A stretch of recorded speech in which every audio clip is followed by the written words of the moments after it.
Leave them. Too close, too close. Good afternoon, how you guys are doing? This is our last meeting of the year.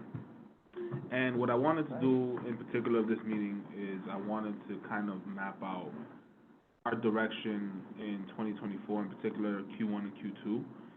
Just really what we're going to focus on as a committee, and this is going to be kind of like an open forum. But what I really wanted to do is get some feedback from the committee members of the public, and just get a finger or a pulse on kind of some of the issues so we can really dive in deep. And I want it to be more of a collaborative effort than me just sitting here and saying, okay, this is what we're doing, or this is who is going to be a guest speaker. I'd rather get some input so it can just be communal feel to what we're doing.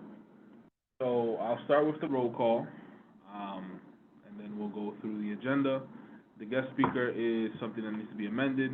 As I mentioned on the full community board meeting, the guest speaker was going to be the managing director of RSS, Riverdale Senior Services. That has been moved to our meeting in January, which would be, if I'm not mistaken, January 11th. So they'll speak at that meeting. There were just some circumstances where they couldn't make it today, either on Zoom or in person. I'll start with the roll call. Myself, Oscar Martinez here. Present. Present. He is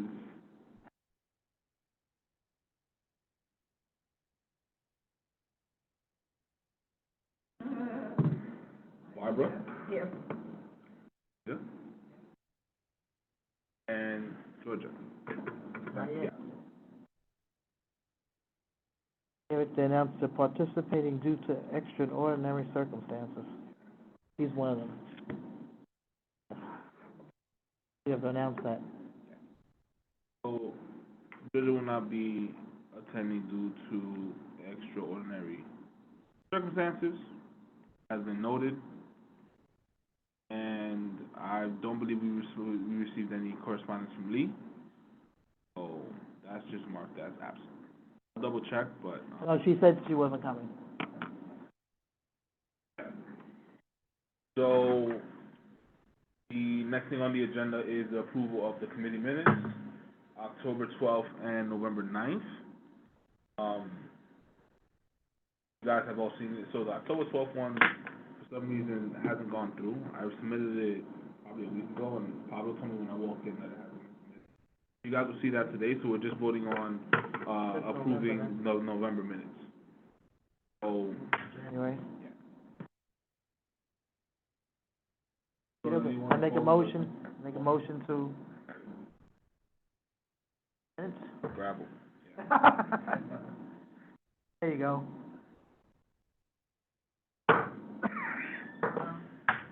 So the chairperson's report is essentially what I told you guys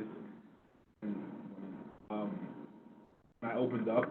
What I really wanted to do is to really focus in on the direction of this committee, and really have it be impactful. What I don't want it to be is just we sit here and it's just like checking things off, or it's like there's nothing that I want. Anything that comes out of this room in these meetings to be impactful towards the community at large and everyone that is affected by anything that has to do in this community of older adults. So that's my direction. That's what I would like to do moving forward, especially as the chair. What I want to do is just gather feedback, but what the overall message of I want to give for this committee is I want everyone to be involved, and I want everything that we do or any resolution or anything like that to be super impactful in the community at large, and not just approving in a senior center or a sign, just something that has some type of substance. So that's the biggest thing with that. We can cross out the guest speaker. We don't have any new business, so we don't have any old business. So the new business is the discussion of the next meeting in a different site. So we've been meeting here, and what I would like to do is get a understanding if you guys would either one, like to meet in a different site, or is there anything in particular that you would like to achieve by meeting at a different site? So different sites may be, RSS, their facility, and then also some community centers, but do you guys feel that there's a benefit of meeting somewhere aside from here if there's no guest speaker, or if there's nothing that we're really looking at? Because if, for instance, in January, before the meeting, I'm going to go to the RSS facility to look at it myself. You guys are welcome to come. And then basically see what they offer, and if it's something that is beneficial for the community and we would like to meet there, then I'll present it, and then we can meet there. But aside from that, I would like to ask, would you, one, like to meet in a different site, aside from this office, and two, if there's any benefit that you would see for meeting outside of this office? And we can go on a round table, and anyone, if you would like to speak, raise your hand or not, but the floor is yours. I think RSS has the ability to have the hybrid there. Yes. That, RSS would be good, but I kind of want to, like somebody said, we can go in a nursing home with it. We really need to stay out of those facilities, because there's a lot of,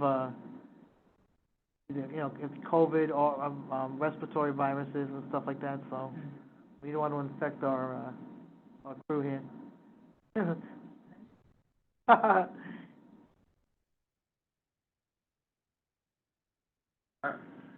Does anyone have a perspective or anything else like that, as far as like, not so much nursing homes, but just different facilities? I don't think it doesn't hurt to meet a facility that's providing services that's for, the older adult community. And also, like, I guess helps to bring to the forefront all of these services in a way. Because once our agenda goes out, people know, like, oh, RSS, there is Hebrew, I was going to say senior center yeah, in the Y. the Y, there is programming RNH, KACC, it doesn't hurt, and this is a chance for, like, directors or the programmers to come and say, like, oh, these are programs we're offering as well, and to present about that. ARVC, that'd be... Right. So that was the reason I reached out to RSS in particular. I saw they had a couple of different services, but I just wanted to bring that to the forefront. So. There was, in the beginning, I forwarded you, because at that time I was interim, and they had asked for, to allow for us to meet there. Let me find the name, and I can forward you the email again. It was like in September. I remember. Huh? I remember the email. Yeah, so she had reached out, I think one of the directors, to say, like, hey, like, if the space is open, if y'all would like to meet there, follow up and let her know. So I think that's a site as well. Let me, sorry, I think that's the name of it. I'm back.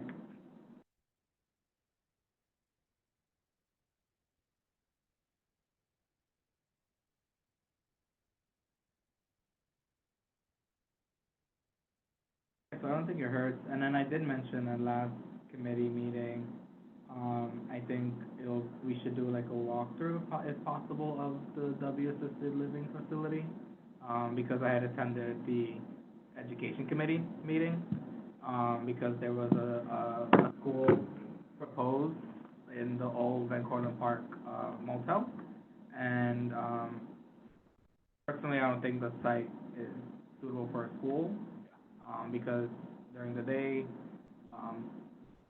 members who live in the W get to, like, roam and, like, and I think it'll be really beneficial to hear what's happening there, because some of them are ending, I live on 231st Street, and I see them, like, in front of the Chase Bank, I see in front of the liquor store, like, asking for money or panhandling, so I think, it'll be beneficial to hear what's happening there, and what's the rationale of, like, are people getting their services, or, like, for me, like, as a special ed teacher, like, I'm, like, always, like, are people getting their services that they need? Yeah, so me too, I'm the seniors. Those people from the W?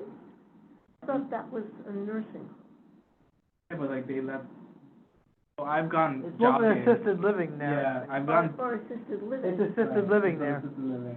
And people are leaving there to Panhandle in front. Yeah, but like they go back in, yeah, it's like, because when I go jogging around Van Cortlandt Park too, like, you see them in front of their, Yeah. you know, they're hanging out in there, That's which why is you fine. live behind it. But I think it'll be beneficial to find out, maybe they can come present to the board or our committee and say, like, these are the services we're offering, and then there's a chance for us to ask some questions, and possibly maybe a joint committee meeting with hospitals, possibly. I'm on health and hospitals. Yeah. I think they'd be very amenable. We've been talking. I think we wanna go in there and have a meeting, because those places all have that RSV and all that stuff. Good. Especially if they're roaming. Mm. The piece, I recall, in the Riverdale Press about the problems W was having. Yeah. Yeah. I think there's a balance. I think it's very beneficial if a service provider is going to be a guest speaker. Mhm. I think it's very beneficial if it's convenient enough, if there's public transportation, because people use public transportation. Us to actually go there, and we get a feel for service providers. I think it needs to be balanced with concern about our infecting people or our getting, Yeah, but that needs to be balanced. Mhm. The flow should go as follows. They should be a guest speaker here.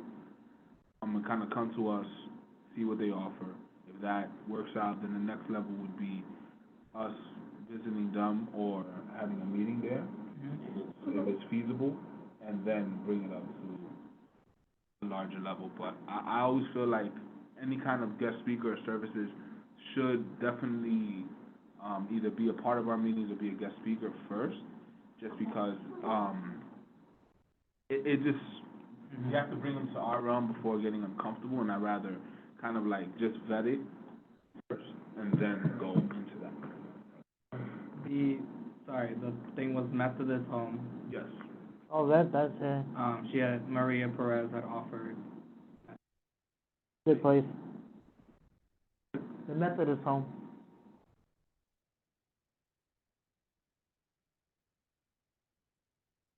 Might want to have some, as you said, like a speaker first from there, and then get a feel for the census of what, you know, the health conditions there before we go in. And I just want to be, Yeah. I would always, the way I do things is very thorough and making sure that there's no stone unturned and not going into anything blind. Also, there's a new ED at Atria. That place is, it's losing a lot of people in there, so that, he's got his work cut out for him. So I said to him that you should come on our Zoom meetings, you know. But I didn't even know this.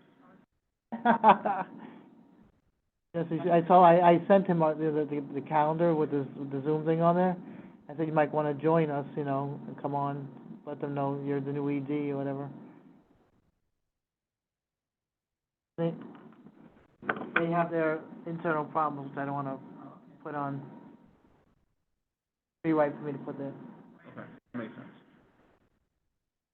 Input?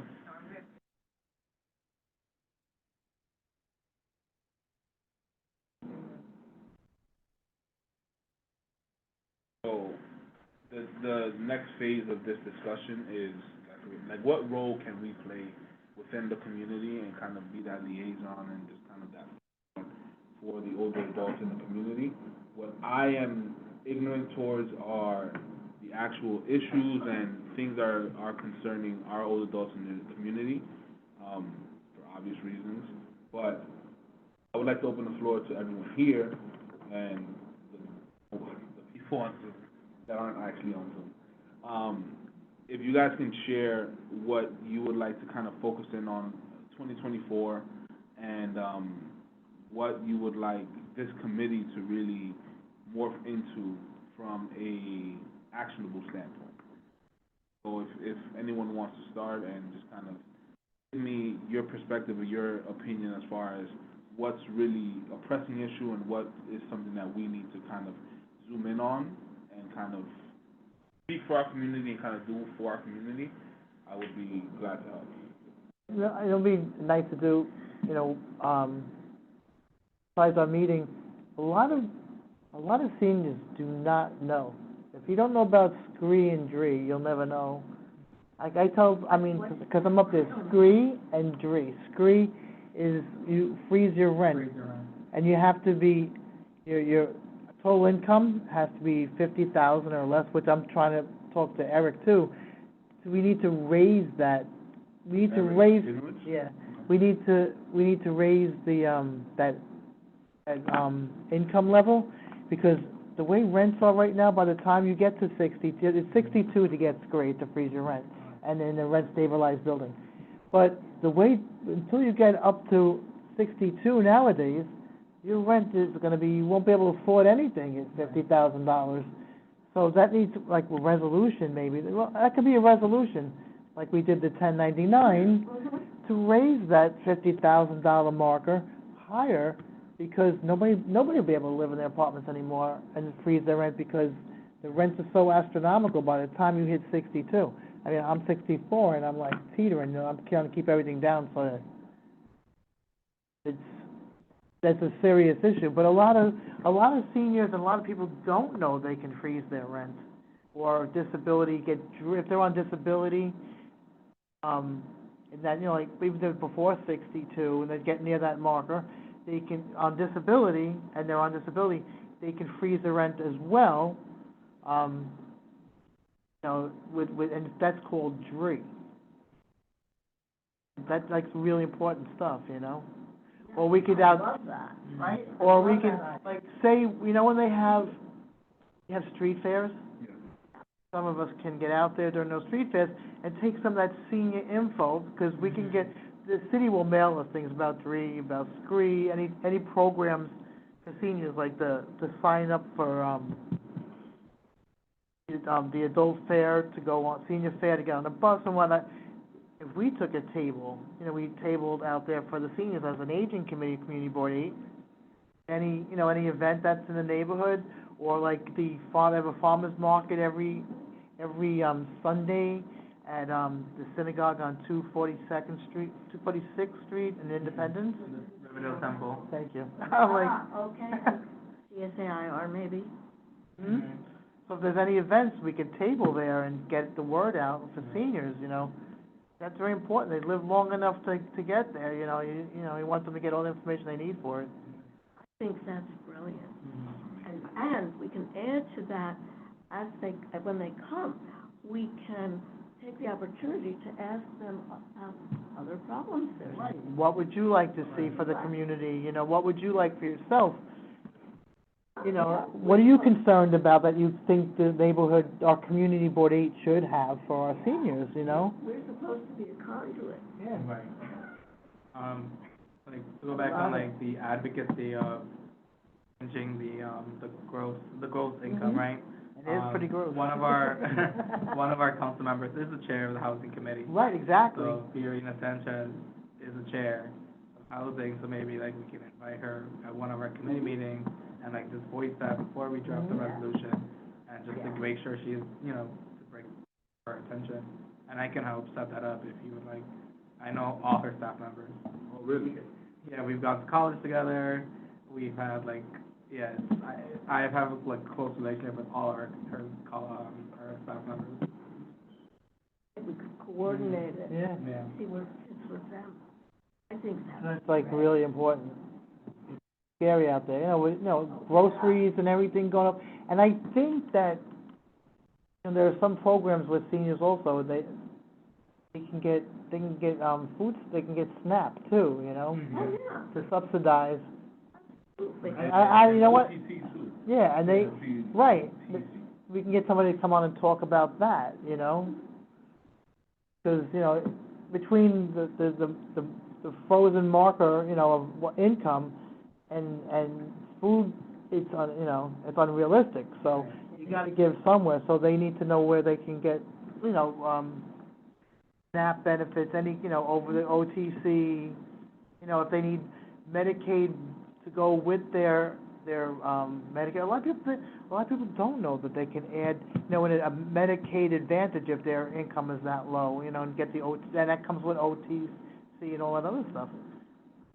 Educate our seniors, and maybe put it out more on Facebook, our agenda and everything, so seniors are that on Facebook. There's a lot of seniors out there on Facebook, the Riverdale page and everything. We can get our agenda out saying we have these speakers for this, you know, come on Zoom, and they can hear about this stuff too. Yes. And there is a website that the city runs that has all your information and tell you what programs you're eligible for. We can I could bring my laptop, for example. People could come and we could go through that. I mean, it takes 20 minutes, half an hour, but if they have that, a table, I think, with housing and food, SSI eligibility, you know, I think that would be a tremendous service. The other thing is we're gonna, I know, restart the newsletters, the e-newsletters, include a lot of the information on there too, with like helpful links. I don't know, we do have a handbook, not a handbook, a resource book for, we call it, I guess we would call it a senior resource book. I'll have to check outside, see what's there, and like see. I think they want us to go through that book and try to revise it. Yeah. It's up to date book. It's gonna take a long time to do, but we'll sit down and try to do that too. Do you remember the name of the website that you were referencing? You don't need to, like, I'm not putting you on the The website spot. I referred Yes. to. You can take your time, you can send an email afterwards, Let but me send it to you. I want to, I've used it with my students. okay. I taught it to my students.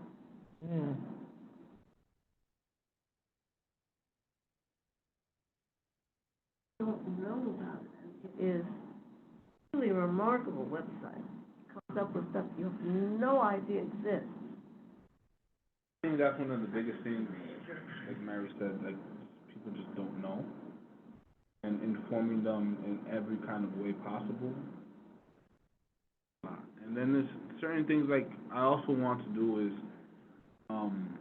just some kind of, like, resources as far as, like, even learning some technology and things that are us, or to most people, is, like, common knowledge.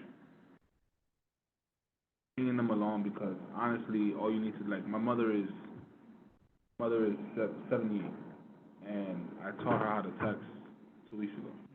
Like, there's no, all it is just sitting down and teaching, but just like having kind of workshops or sessions around certain things involved with technology that the community can benefit from, and it would go along with things like the website for the benefits and things like that, because some people may not know how to use that, or may not know how to leverage the internet or certain things, or QR codes, for instance. So certain things like that.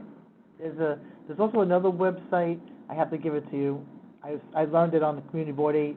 They came on one of those things with, Councilman Dinowitz, where they put up one of those, question and answer things online one night. And there's a lot, this happens a lot, and I go through this with my landlord too. Like, they would love for us to move out. So they make no repairs, they give us a hard time, blah, blah, blah, blah. So there's actually a website, something just, I have it, I'll give it to you too, I'll send it to you. Where, no, it's these lawyers that have this website, and you can go on their website, they will write that letter to your landlord, you can look up things for you, they follow up with everything, and especially with seniors, they can really get, I hear the senior down the hall from me, God damn landlord, here, and you know, these poor people, their blood pressure's crazy as it is, so you gotta make them, you know, so they take real advantage of the seniors and don't do any work in their house, treat them badly, so they just wanna move out and go to a nursing home or something. And this particular website would really help them. They can, you know, send a note in, or we could help them, you know, whatever they want into there, because it's like, 311, they come in, oh, it's been done, unless you really follow. But this, the lawyers stay on it, and you can look up, there's a thing on the, even you put, because you know what they do too, they said they did these, upgrades or whatever, they raised the rent through the years. There's even a thing, you put your address on there, and they will send you your documents of your rent since the building opened. Which shows them how they can only, and rent stabilize, they can only raise it so much. Well, they can't say to a senior that just moved in maybe 2 years ago, oh, your rent's like $2,000, when it's only so many people moved in, because they can only raise it so much. And now there's even more of a clause of a closing on that, but they wouldn't know that. You know, they would say, oh, raising your rent to this. But I will send you that website also. That is very, I couldn't believe how good that thing was. I know I've seen a website. You did, it was on like one of that tele meetings we had with Dinowitz, with either Assemblyman Dinowitz or, no, it was way before, I taught social work. yeah, this was like maybe a couple of years ago. It just came out a couple of years ago. Yeah, and it was housing advocacy website. Something Justice it's called. I have it on my phone. I'm thinking housing, but I'll look. No, it wasn't Housing Justice, it was called something else. But I think, I also want to think there's a balance, though, between what we have at a desk, table out there. I don't want someone to be overwhelmed either. There's a balance. I love the idea, and I love what we're coming up with. Yeah, well, I think, in certain newsletters, we can include it in, when they start with the newsletter, this, put out this week, that thing, put out your website on that, on another newsletter, just so they get informed, like, and also, it's event-based. So for instance, if there's a farmer's market, if we have a presence there, what I would like to do is also include things that include like nutrition. We're at a farmer's market. People are buying fruits and vegetables, so nutritional value things, and then like SNAP benefits there where they can actually purchase things, not maybe in a farmer's market, but outside of there, because if someone's at a farmer's market, they obviously want to purchase things to consume.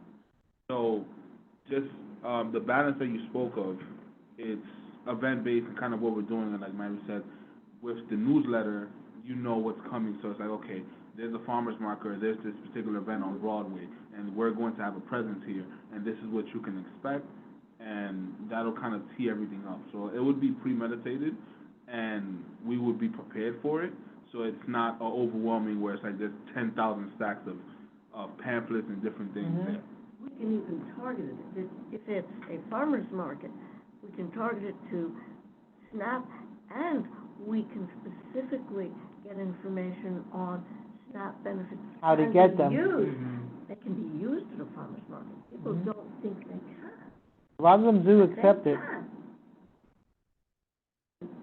How to get it, what it can be used for, but it's food, because Mhm. it's there. So we can target that. And the last step of that, at least particularly me, any one of these benefits that we're kind of presenting as far as may not know, I would like to have either a contact or contacts where, or a department where it's like, it's kind of streamlined. So, okay, you don't know about this, but you're learning about it from us. Now, here's a kind of an easy way to go through it, because most government agencies or any type of benefits is pretty difficult to either get started or anything like that. But if we on our side have someone on that side or that agency or a team, then we can- RSS, Yeah. they're social workers, they've gotten seniors SNAP and stuff.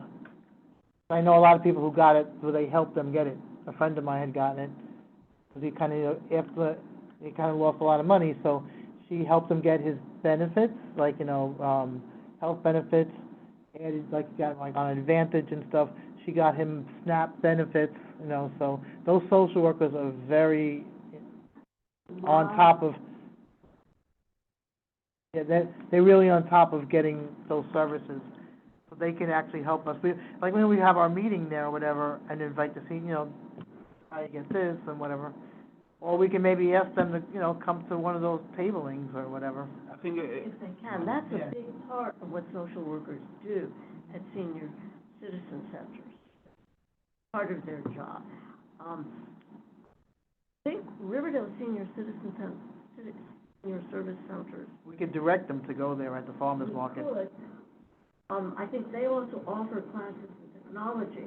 We could, Yes, second, you know, another thing is we could round up where they're being give them offered. a flyer, we give them a flyer, and say, this is where they have this and that. NYPL does tech, But sessions too, Is that, near public library, oh, the branches. okay. senior moment.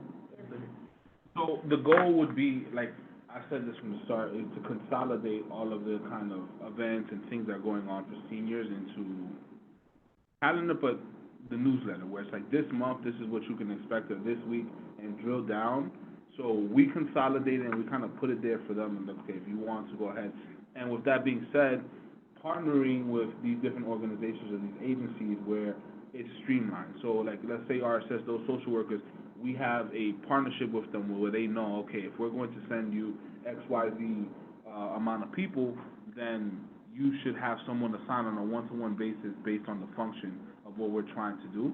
And it just makes our job as a conduit much easier, where it's like, okay, you need this, we have this connection. You need this, we have this connection. And then just, what it really is just making everything much easier for the community at large to get the benefits that they And they need. can also go there, they have lunch every day. I think on Sundays or Saturday they have breakfast, or Friday, they have breakfast there, so check on the meal thing and get back to you. We can refer them, because, you know, a lot of them don't want to cook, or they shouldn't be cooking. They can, and when you go, I think it's just Fridays, you pay $1 and you get a meal to go. Give a meal to go for that night.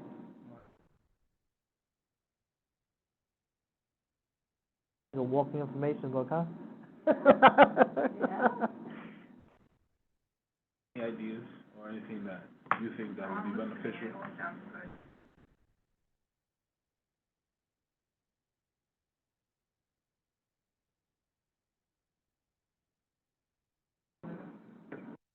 What it would be. If you need help with the newsletter, you can always, I don't mind. No, I said if you need help with the newsletter, I don't mind. So let me ask you, do you think that it would be beneficial, or has it been done in the past, to include our newsletter in, I don't know how often the cadence is, the Riverdale Press, but We have to include, have permission, I think, to do that. yeah, but would that be beneficial? Or how much, like, how impactful is the Riverdale Press or the local newspapers in the community? The actual newsletter I was referring to is, they're gonna have the, like Rob that said also, they're having, Community Board 8 is putting out a newsletter. No, I So we just understand that. include our information in theirs. No, I instead of- understand that, but also, what I'm trying to get at is Like having. an invite from the Riverdale Senior Center No, to, not so much. Like, putting our newsletter from our committee into the Riverdale Press, just because it's more eyes on it. of our agenda, we can put, We may have to pay. There is a section in Riverdale Press that's called What's On. That, I can, if you want, I think if I we can want to pursue it, I can call the editor. And find out what he thinks, if you want to pursue that. You know, I could certainly do that. And I see would if like there's a way. to button up the proposal a little more before we go there. What, Yeah, I just I wanted to put agree. in the air, but what, my goal is to get as many eyes on what we're doing as possible, and it doesn't just have to be within this committee, it could be through the community board. But from my perspective, it's just easier to get things out at a higher scale than to just limit it to, because most, listen, I'm telling you this right now, there's people in this community that don't even know that there's a community board.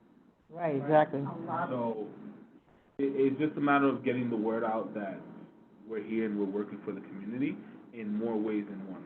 Like, it's just omni-channel in a sense, like, if someone's selling a product, you don't wanna just see it on Amazon, you wanna see it when you go to Walmart, or when you go to the store, like a supermarket. So, I'm taking that approach with our information, and just kind of flooding the streets with it, so everyone can be aware of what's going on. And as far as like how to get it on there, that's my expertise, as far as like negotiating and kind of getting through things past or through the finish line. That's what I do well, that's what I get paid for, that's my corporate job, and I can do that easily. It's just a matter of figuring out or narrowing down what we want to include and how we want to go about it, and then we can take care of the rest. So I would like to just brainstorm this a little bit more, and that can be in a later meeting. But I think that we have a pretty good basis as far as what we want to do for 2024, at least. And this only covers, I would say, the first 3 to 6 months, and then we can revisit and then retool and kind of transform it from there. But as a baseline, I think that this is amazing. This will be included in the minutes, but what I'm going to do is just kind of tailor this and kind of button it up and make it look nice and kind of precise, because this is just how I write everything down. But it's a great start to what can be. And that being said, I would like to ask, what has this committee been before? Because I have no idea. And I've read minutes, I've done that, but as far as like within the community, how impactful has the aging committee have been throughout the years? If you can answer. New to the committee. Well, you've been new to the committee also, right? Rita, who did you?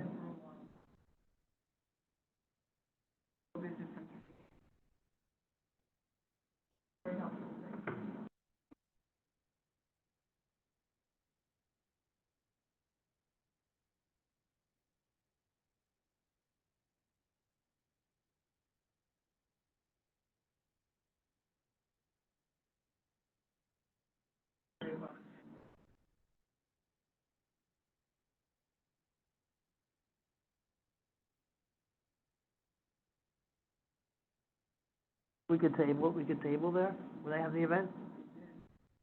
Yeah, aging. My overall, I like to think big. That's just how I am. I've always been like that. But my end game is to have very senior or older adult specific things within the community, like galas and balls, and to celebrate our older adults. Because and the reason why I wanted to be chair of this committee is just because I feel like most people within the community, or just in general, if they're not your family member, most people don't really pay attention to older adults and don't really celebrate them and kind of give them the flowers. It's always like when they pass away or something, it's like you remember and you're like, oh, part of my language, but I wish, well, I'm not just cursing. So I wish I would have done X, Y, Z, or I wish I would have done this, or taken the time to sit and talk to my grandfather, my father about their history and their stories. And I grew up asking my father about his upbringing, asking my grandfather about their upbringing, how was times with this, so I'm very interested in that, just because I feel like there's a wealth of knowledge within older adults that can be passed on.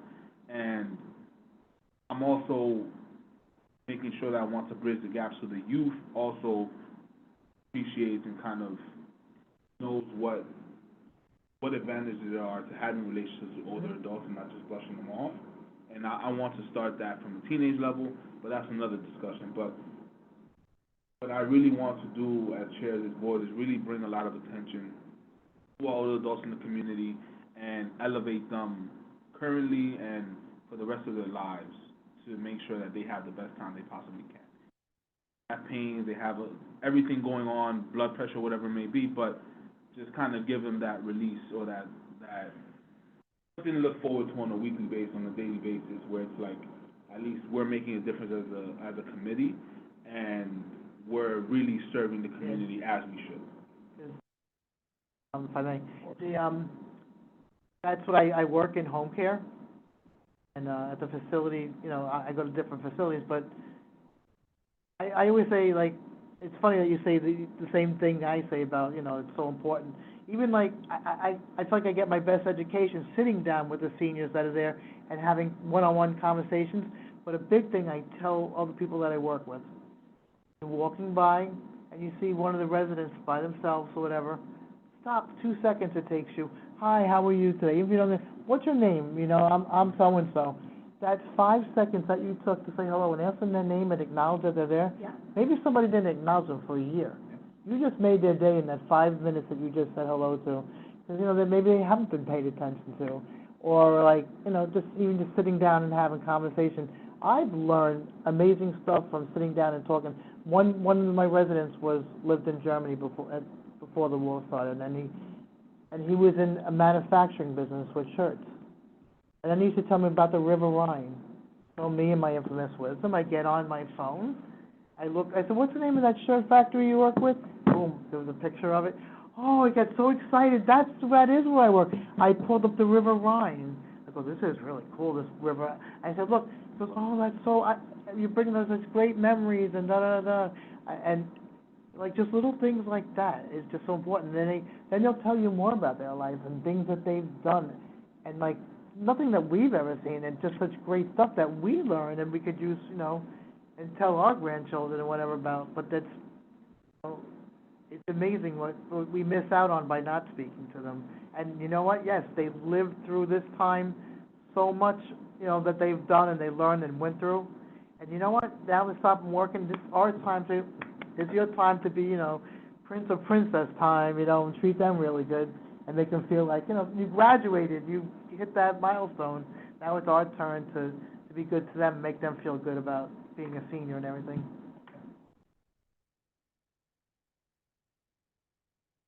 That's my direction. That's what I want to do in 2024 and beyond. Just really magnify it and not just approve resolutions or something like that. Just really have an impact. So, if there's nothing else, I would like to move into. The motion to adjourn?